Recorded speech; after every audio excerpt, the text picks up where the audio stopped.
Here it goes with the chapter on biology.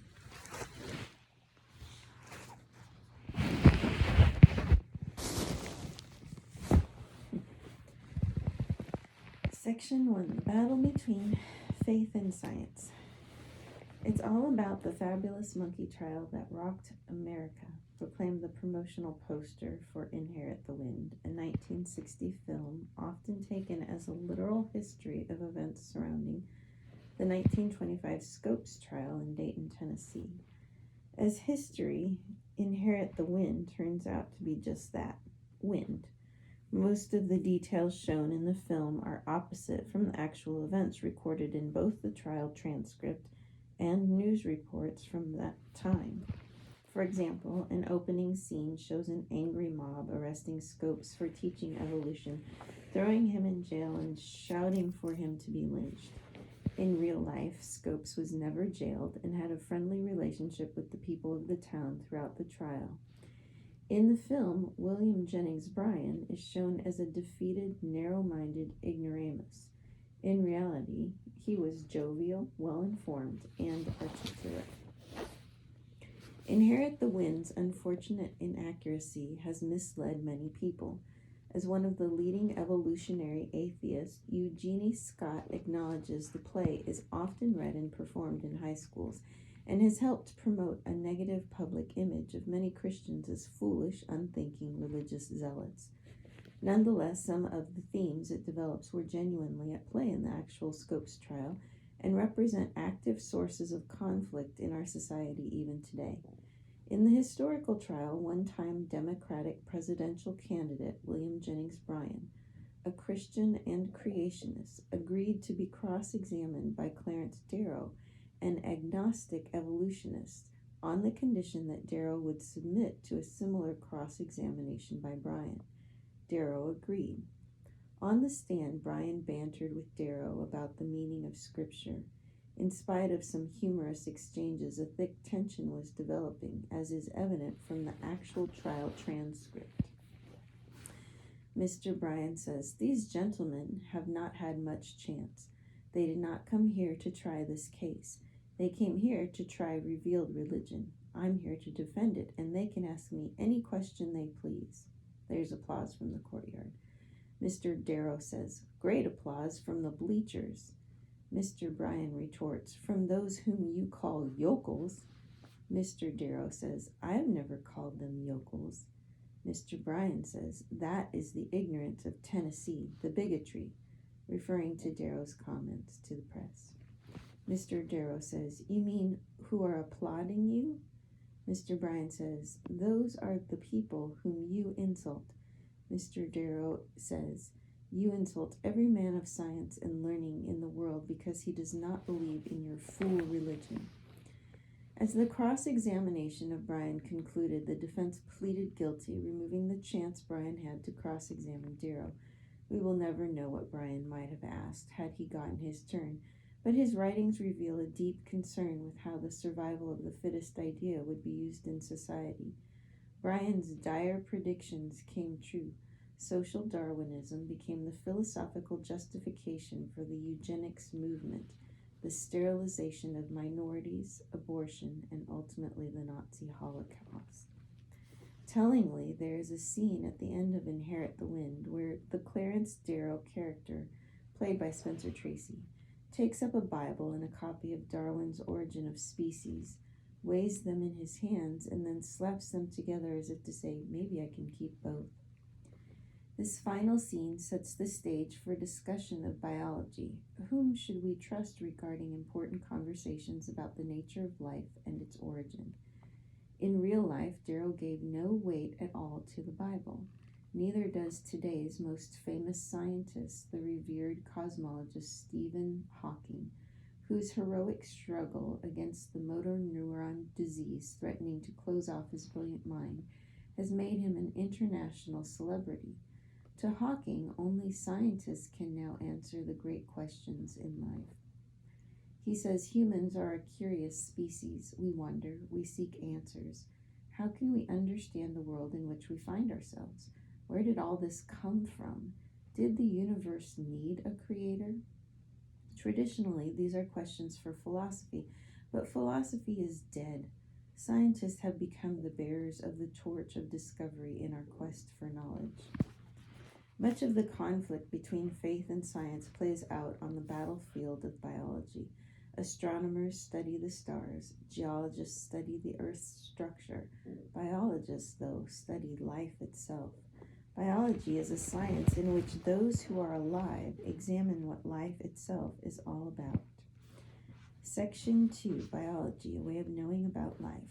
Bios means life. Biology is the study of life, of thinking about the world, including what is real and how we know. Many students are fascinated by dissecting animals and learning about the complexity of life, but the central question of biology is, what is life? Not everyone thinks it is important to know what life is. Stephen D. Garber's best-selling book, Biology, a Self-Teaching Guide, for example, begins by offering the standard evolutionary arguments about how life arose, but never takes up the question of how we know what life actually is. An oft-quoted source on this question is What is Life? By Erwin Schrödinger, one of the founders of quantum theory. He says, what is the characteristic feature of life? When is a piece of matter said to be alive? When it goes on doing something, moving, exchanging material with its environment, and so forth, and that for much longer period than we would expect an inanimate piece of matter to keep going under similar conditions. When a system that is not alive is isolated or placed in a uniform environment, all motion usually comes to a standstill very soon as a result of various kinds of friction. Differences of electric or chemical potential are equalized. Substances which tend to form a chemical compound do so. Temperature becomes uniform by heat conduction. After that, the whole system fades away into a dead, inert lump of matter. A permanent state is reached in which no observable events occur. The physicist calls this the state of thermodynamical equilibrium, or a maximum entropy. Take a moment to study this famous passage. Note that Schrödinger didn't grapple so much with what it means to be alive as he did with what it means to be dead. This is helpful, but it still does not bring us any closer to understanding what life is. Modern Biology, published by Holt, Reinhardt, and Winston, more clearly defines Schrödinger's observations, organizing them into 7 characteristics that all living things share: organization, response to stimuli, homeostasis, metabolism, growth and development, reproduction, and change through time. You probably saw those in your biology book. So far, so good, but in the minds of most people, the question immediately following what is life is how did it come into existence? The question of how life arose very often turns people's minds to God. This is true even with scientists. The famous astrophysicist Sir Arthur Eddington, the man who explained Einstein's theory of relativity to the general public, eloquently expressed the reason. In the mystic sense of the creation around us, in the expression of art, in a yearning towards God, the soul grows upward and finds the fulfillment of something implanted in its nature. The sanction for this development is within us, a striving born with our consciousness, or an inner light proceeding from a greater power than ours. Science can scarcely question this sanction, for the pursuit of science springs from a striving that the mind is impelled to follow, a questioning that will not be suppressed. Eddington acknowledged what many people suspect. We humans have a longing for God, something we know nature cannot provide. We know we are alive. We know we exist and that we direct the motions of our bodies. We know that when we say I, we aren't thinking of ourselves as just a bundle of molecules, but as actual persons. We further suspect that everything around us could not have merely come into being through random chance processes. The question of how life arose is vital to every worldview. It is the starting point, ground zero, for building a meaningful view of the world. A culture's understanding of the origins issue steers the values of its people. The Judeo-Christian origins perspective tells the story of morally culpable human beings made in God's image and for the companionship with one another. This understanding alone leads to a particular view of free will, the intrinsic value of human life, and traditional marriage as a part of God's plan.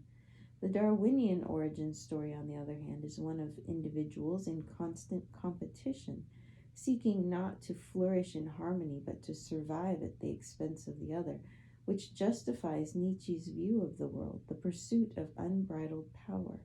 Where you begin will determine where you end up, and this carries great consequences for everything in our lives, especially how human society should be organized. So let's dig right in to see what the 6 worldviews we've been examining say about the study of life and how they support those views. Secularism. Man is the result of a purposeless and natural process that did not have him in mind. He was not planned, said George Gaylord Simpson, a respected paleontologist. He is a state of matter, a form of life, a sort of animal, and a species of the order primates, akin nearly or remotely to all of life and indeed to all that is material. Simpson referred to the natural processes Charles Darwin articulated in The Origin of Species. Some scientists are so convinced as to describe Darwin's claims as fact, not theory. Evolutionary biologist Julian Huxley proclaimed, "The first point to make about Darwin's theory is that it is no longer a theory but a fact. Darwinism has come of age, so to speak. We no longer have to bother about establishing the fact of evolution." Other scientists are a little more reserved. Even though he is committed to the idea of life arising from random chance processes, Stephen Hawking nevertheless admits the universe has the appearance of having been designed. Luck, in the precise form and nature of fundamental physical law, is a different kind of luck from the luck we find in environmental factors. It cannot be so easily explained and has far deeper physical and philosophical implications. Our universe and its laws appear to have a design that both is tailor-made to support us, and if we are to exist, leaves little room for alteration. That is not so easily explained and raises the natural question of why it is that way. So, is it luck or design? And if it is luck, how did we get so lucky?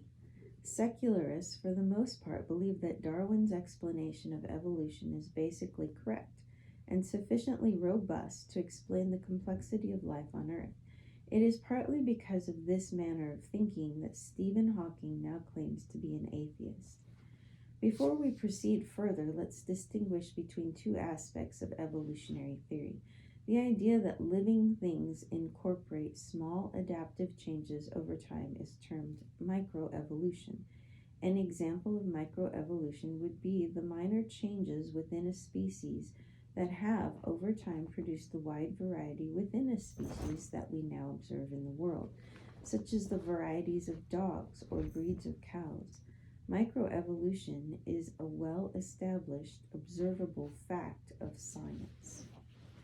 Macroevolution, on the other hand, is the idea that adaptive changes led one species to become an entirely different species.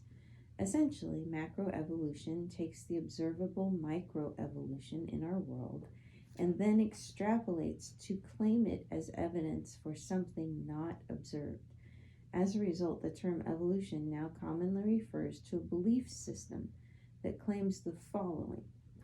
The first speck of life emerged from non-living material and slowly evolved into one-celled organisms, some of which, through eons of genetic mutations and natural selection, turned into more complex organisms and ultimately into Homo sapiens or human beings. Most secularists deny the existence of design or a designer. Some do not, of course. It is possible to hold to theism while embracing the secularist belief that it should have no place in the public sphere. According to secularist assumptions outlined in the theology chapter of this volume, no life exists that cannot, from its inception, be explained by unguided natural mechanisms.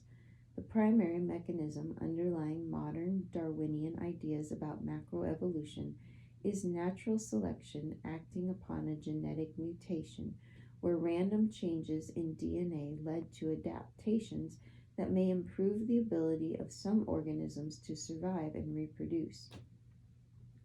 Other oft-cited mechanisms are genetic drift, where some traits can be passed on or eliminated from one generation to another strictly by chance, and gene flow, in which some traits are passed along or eliminated when a migratory group breeds with a native group. But natural selection and random mutations are most central to the theory and are worth a closer look. Natural selection. Through competition and other factors such as predators, limited resources, geography, and time, Darwin proposed that only those life forms best suited to survive and reproduce will tend to do so. Some have characterized this as survival of the fittest or the struggle for existence.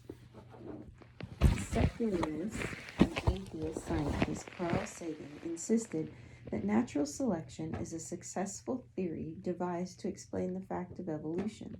According to the leading evolutionary biologist Francisco Ayala, natural selection is a blind and unguided process, since in evolution there is no entity or person who is selecting adaptive combinations. He continues, natural selection does not operate according to some preordained plan.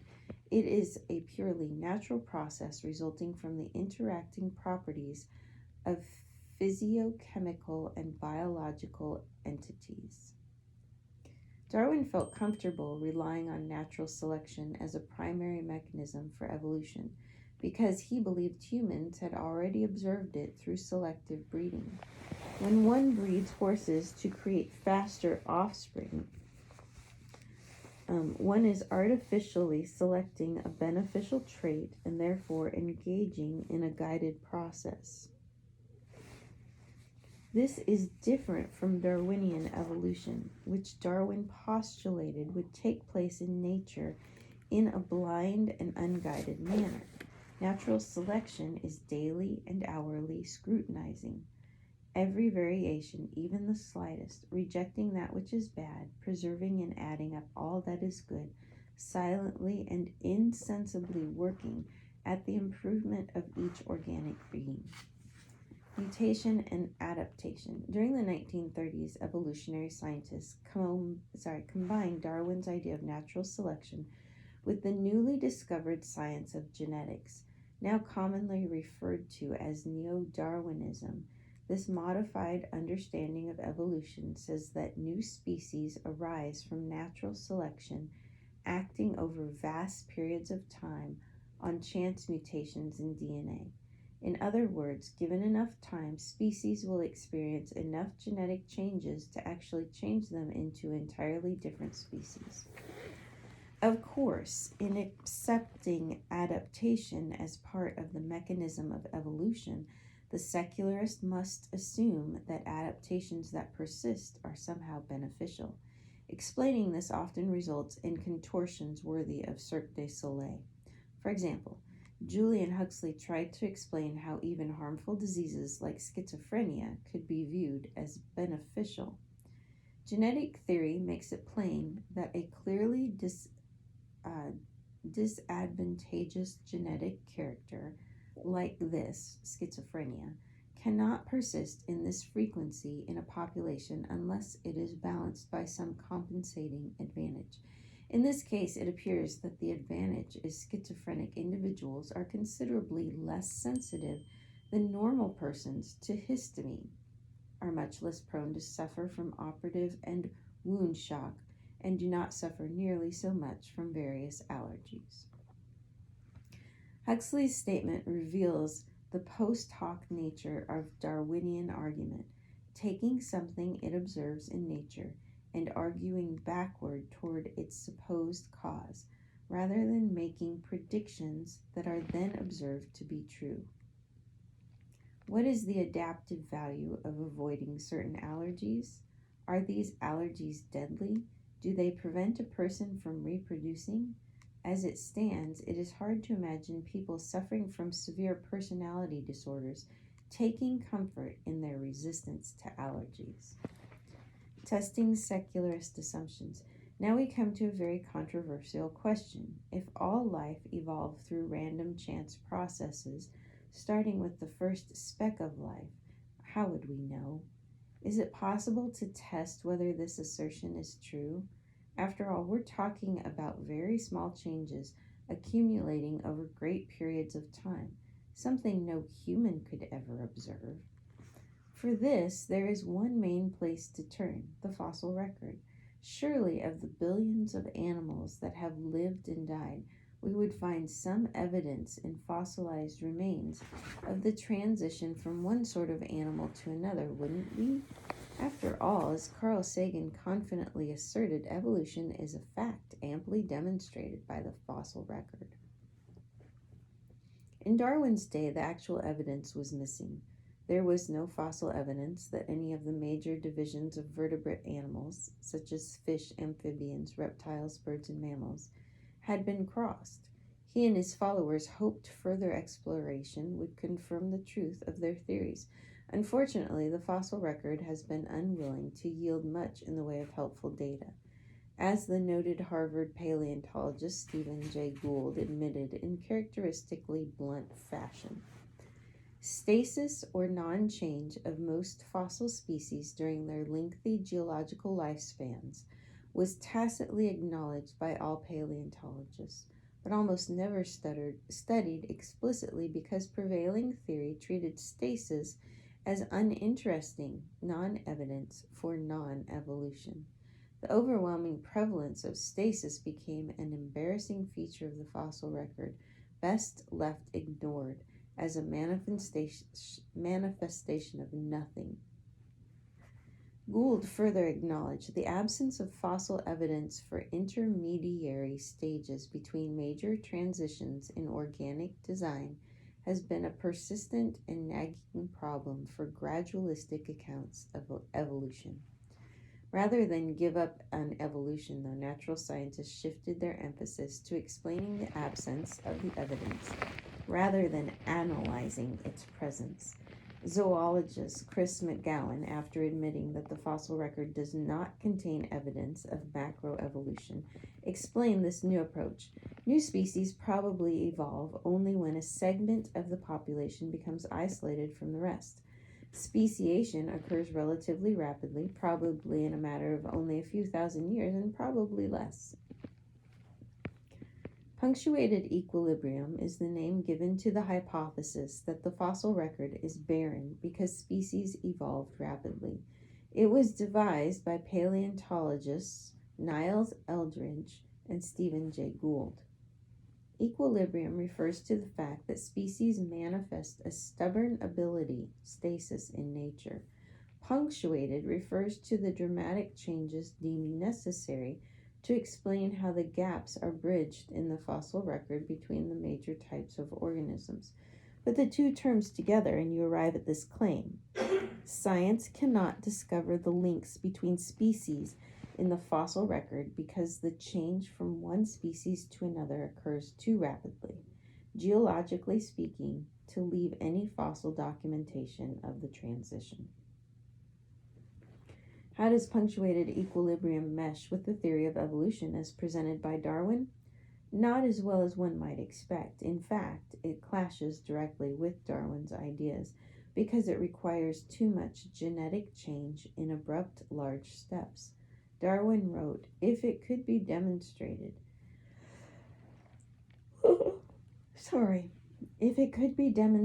that any complex organ existed which could not possibly have been formed by numerous successive slight modifications, my theory would absolutely break down. Secularists reject design, but not because they have concluded research and disproven it. Rather, they assume from the beginning that the universe was not designed and that the material universe is all that exists. Harvard evolutionary biologist Richard Lewontin admits this explicitly. We have a prior commitment, a commitment to materialism. It is not that the methods and institutions of science somehow compel us to accept a material explanation of the phenomenal world, but on the contrary, that we are forced by our priori adherence to material causes to produce material explanations. That materialism is absolute, for we cannot allow a divine foot in the door. The rejection of intelligent design for secularists is a kind of self-fulfilling prophecy. They assume from the beginning that no design is possible. It's no wonder they conclude that no design took place. In the end, here is the secularist answer to the question of how life arose. It somehow appeared and then became more complex through a mindless process of mutation and natural selection. And if Lewontin's quote means anything, then it's not so much an answer, but an assumption that guides their entire study of nature. Cornell University professor William Provine, a leading historian of science, wrote, "Modern science directly implies that the world is organized strictly in accordance with mechanistic principles. There are no purposive principles whatsoever in nature." There you go. So now we're going to move on to Marxism.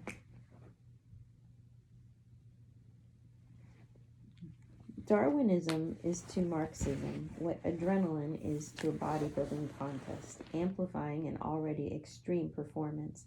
When Marx read of Darwin's theory, he immediately saw it as providing a scientific basis for his ideas about class warfare.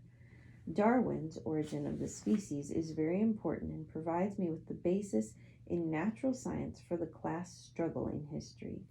Marx wrote to his collaborator, Friedrich Engels, "During the past 4 weeks I have read all sorts of things, among others Darwin's work on natural selection, and though it is written in the crude English style, this is the book which contains the basis in natural science for our view." Marx so admired Darwin's work that he sent him a complimentary copy of Das Kapital. Why was Marx so impressed? First, for Marx only matter existed, and Darwin's theory made it plausible to believe this. Second, and more important, Marx believed Darwin's evolutionary theory justified his view of human society. If biological life evolves toward greater complexity, perhaps sociological life does as well, maybe even toward his longed-for classless state. Darwin has interested us in the history of nature's technology, i.e., in the formation of the organs of plants and animals, which organs serve as instruments of production for sustaining life. Does not the history of the productive organs of man, of organs that are the material basis of all social organization, deserve equal attention? Engels more straightforwardly stated the link between Darwin's and Marx's theories. Just as Darwin discovered the law of evolution in organic nature, so Marx discovered the law of evolution in human history. Douglas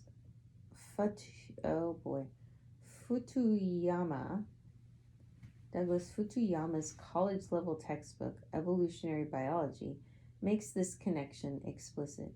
It was Darwin's theory of evolution, followed by Marx's materialistic, even if inadequate or wrong, theory of history and society, and Freud's attribution of human behavior to influences over which we have little control, that provided a crucial plank to the platform of mechanism and materialism, in short, of much of science, that has since been the stage of most Western thought. The love at first sight relationship between Marx and Darwinism came about because Marx wanted to believe that history is spiraling upward, not downward. Not all change is productive, of course. Some societies change by self-destructing, but Darwin's theory provided a glimmer of hope. If the seemingly chaotic flow of nature produces hardier, more adaptable species of animals, Marx thought perhaps sociological progress toward a better state is likewise inevitable. At first glance, Darwin's theory of evolutionary change appeared to be suited perfectly to the Marxist idea of dialectical materialism, the idea that only the material world exists and that history is always changing through a process of thesis, antithesis, and synthesis. But the romance was not to last. V.I. Lenin seemed to sense this. In his writings, he pitied Marx's and Engels' certainty against Darwin's tentativeness. Dialectical materialism, as formulated by Marx and Engels on the basis of Hegel's philosophy, is far more comprehensive and far richer in content than the current idea of Darwinian evolution is. As it turns out, Lenin was right to be concerned. Darwinian evolution, gradual change from species to species, actually works contrary to the dialectical method, which predicts the rapid development of a new synthesis. Lenin had personally observed this. In overthrowing the Russian government, the revolutionary clash between the thesis, bourgeoisie, and antithesis, proletariat, resulted in a rapid formation of a radical new government. Consequently, early 20th century Marxists turned their backs on the natural selection aspect of Darwin's evolutionary theory. In the end, punctuated equilibrium provided the model of rapid evolution suitable for Marxist theorists. It seems perfectly dialectical, an episodic process occurring in fits and starts interspaced with long periods of stasis or the lack of change. Punctuated equilibrium allows for jumps, rapid change, and chance. It speaks the language of revolution within evolution.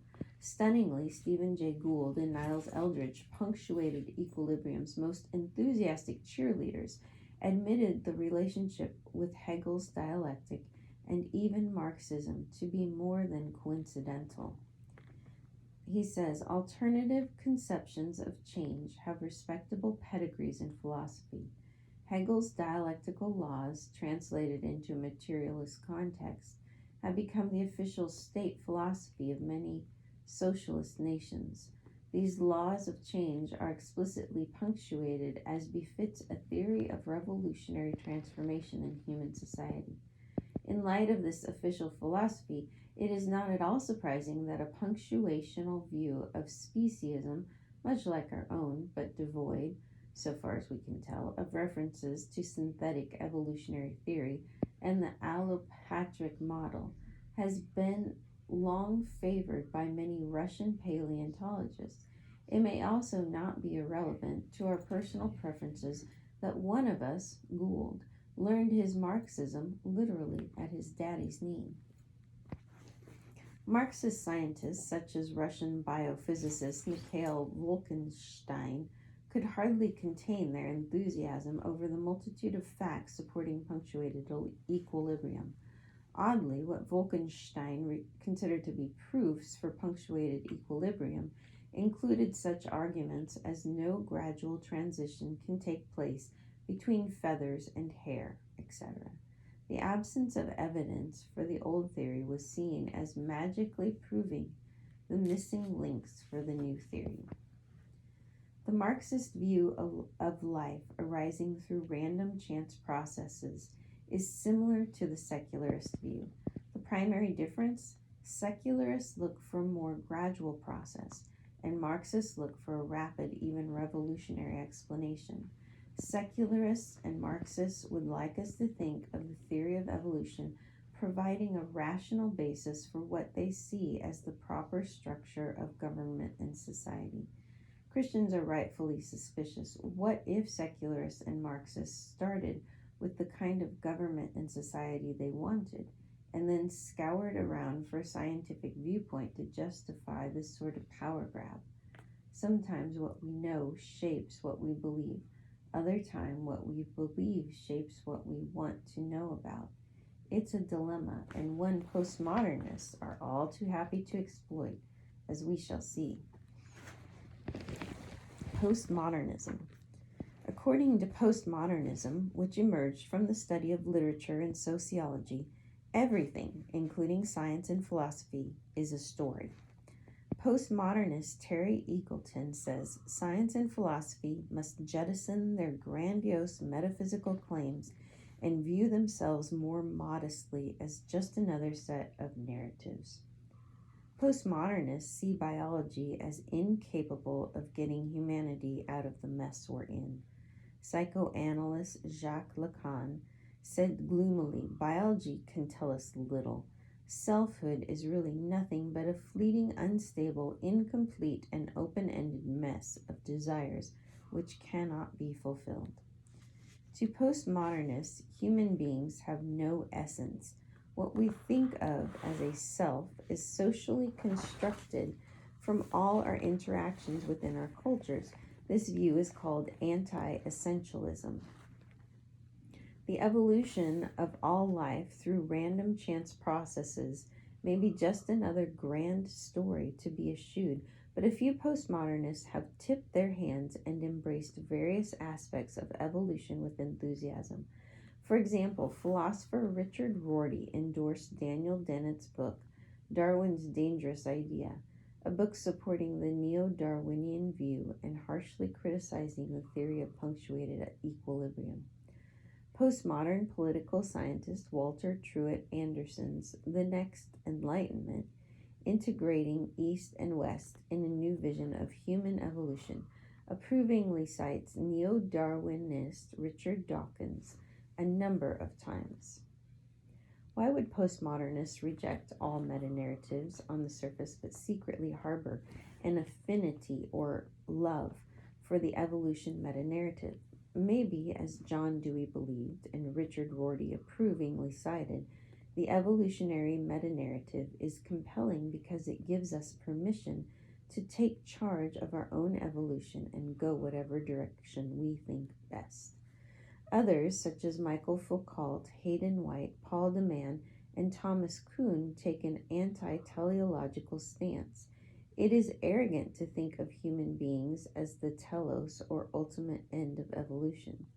As Dennett states in Darwin's Dangerous Idea, the most common misunderstanding of Darwinism, the idea that Darwin showed that evolution by natural selection is a procedure for producing us. To Dennett, evolution didn't set out to produce anything, and what it has produced has no identifiable essence, such as humanness. 4 reasons are generally given for displacing humans as a central focus. First, postmodernists believe modern science has shattered the early religious myth of Adam and Eve, so we can no longer believe that God created humanity for some special purpose. Second, technological efforts at integrating people and computer technology make it meaningless to proclaim the idea of a person. Third, our talk about persons is about our use of language, not any enduring essence human beings actually possess.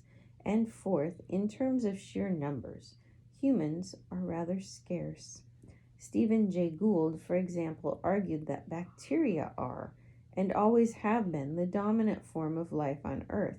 To Gould, it was ridiculous to think that evolution had humanity in mind, since there are so few of us and so many of them. We wonder if the teleological stance appeals to postmodernists because of the tendency to want knowledge their own way or not at all. The scientific literature is replete with quotations from scientists who find their theories to be insufficient at explaining reality. Lurch all the way to the opposite extreme and say everything is the result of chance processes.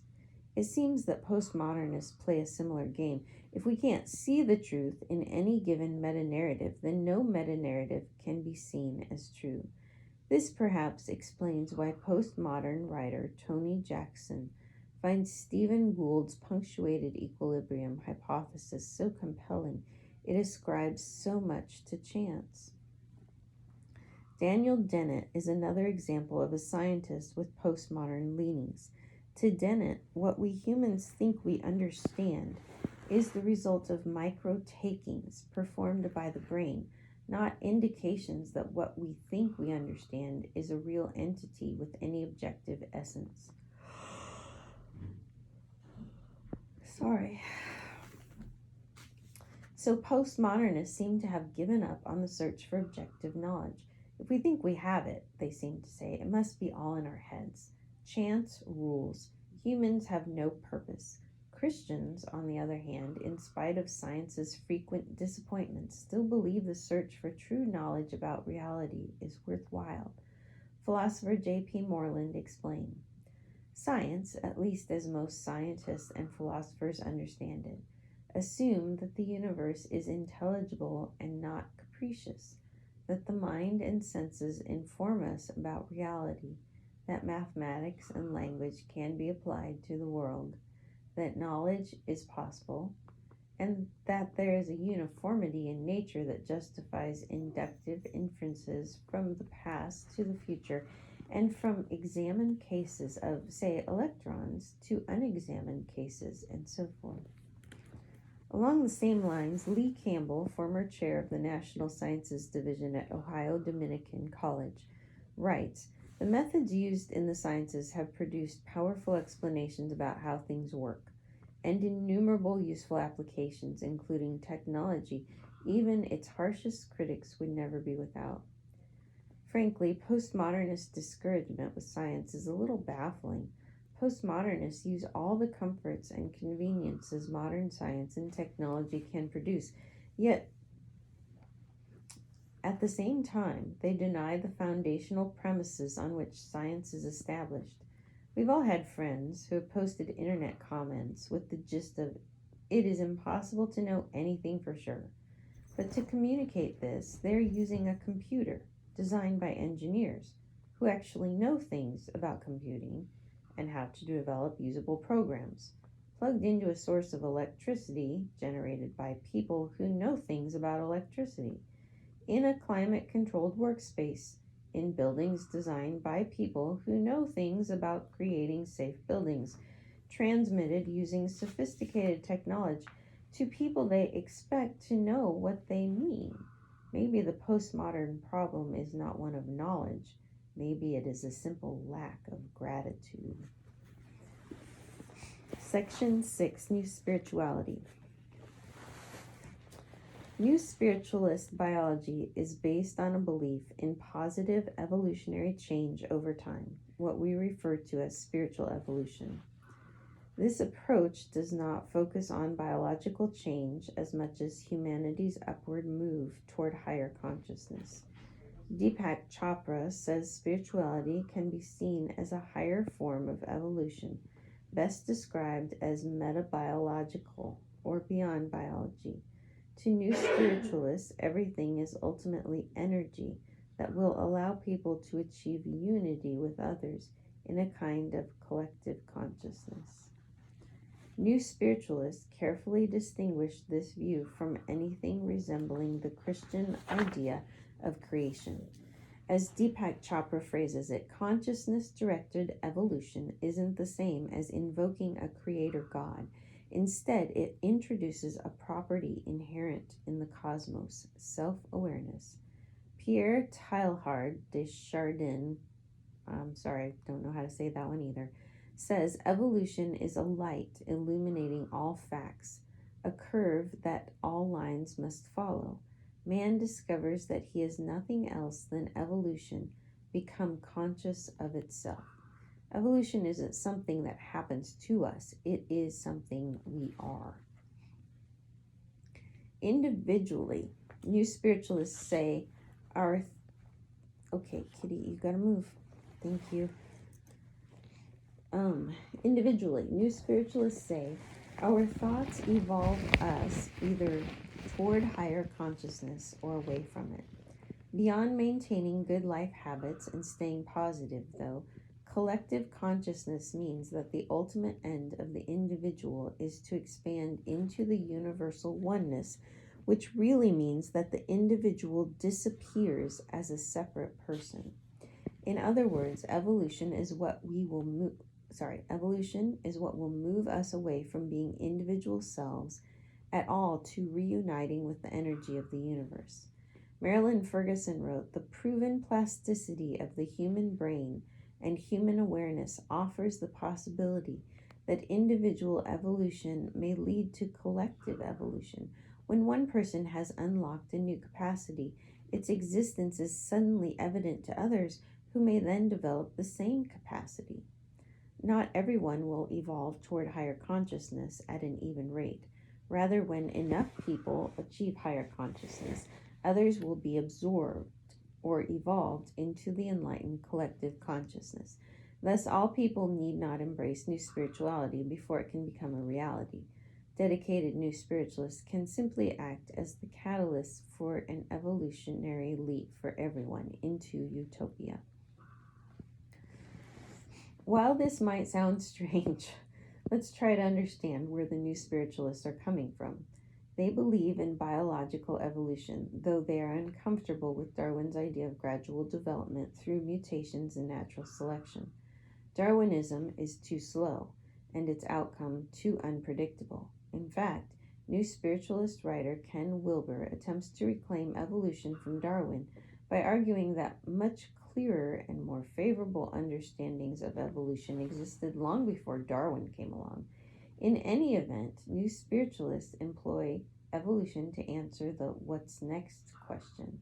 David Spangler states, in this evolutionary context, civilizations, like individuals, go through profound changes from time to time, which represent discontinuities. That is, a jump or shift is made from one evolutionary condition to another. The new age is such a shift. Spangler is not speaking as a secularist who views evolutionary change as a blind natural force, and humanity is simply a part of the natural universe.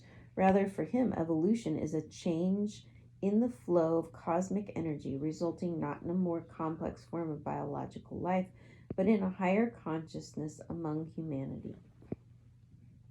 According to new spiritualist writings, it also seems that a certain enlightened position of the human race will experience an evolutionary leap of some kind into a higher consciousness, taking the rest of humanity with them. Michael Dowd believes that embracing this evolutionary process can even become a means of obtaining salvation. Time and time again, I have watched young people experience salvation by learning about their evolutionary heritage. They are the way they are because those drives served their ancient ancestors. Hallelujah. Marilyn Ferguson and others held out hope for rapid evolution in our own time when the equilibrium of the species is punctuated by stress. Stress in modern society is experienced at the frontiers of our psychological rather than our geographical limits. Ferguson uses the term of naturalistic punctuated equilibrium, but gave these terms a new spiritualist meaning. Remember that instead of further human physical evolution determined by geography, environment, and natural selection, new spiritualists emphasize that evolution is psychological. Peter Russell believes evolutionary trends and patterns suggest a further possibility, the emergence of something beyond a single planetary consciousness or supermind, a completely new level of evolution, as different from one consciousness as consciousness is from life and life is from matter. This psychological evolution guides humanity to a higher social order, a new one world order. In this new order, explains Armand Bitneau, every man is an individual Christ. This is the teaching for the new age. Everyone will receive the benefit of this step in human evolution. New spiritualist John White writes, the final appearance of the Christ will not be a man in the air before whom all must kneel. The final appearance of the Christ will be an evolutionary event. It will be the disappearance of egocentric, subhuman man and the ascension of God-centered man.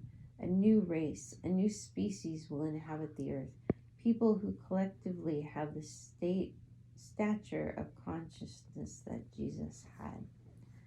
Once collective higher consciousness is achieved, humanity will be at one with itself in collective godhood, consciousness, oneness, or whatever term we prefer.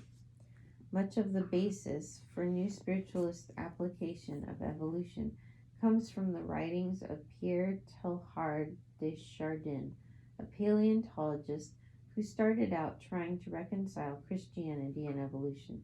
By the end, though, he had given up Christianity and embraced a very real pantheism, if you like, but an absolutely legitimate pantheism. If planetary consciousness is not attainable, however, most new spiritualists are willing to settle for achieving individual divinity. Evolutionary biology to the new spiritualist is not important in and of itself, except that it provides a starting point for humanity's evolutionary leap into higher consciousness. We don't need to long for paradise, Joseph Campbell suggested.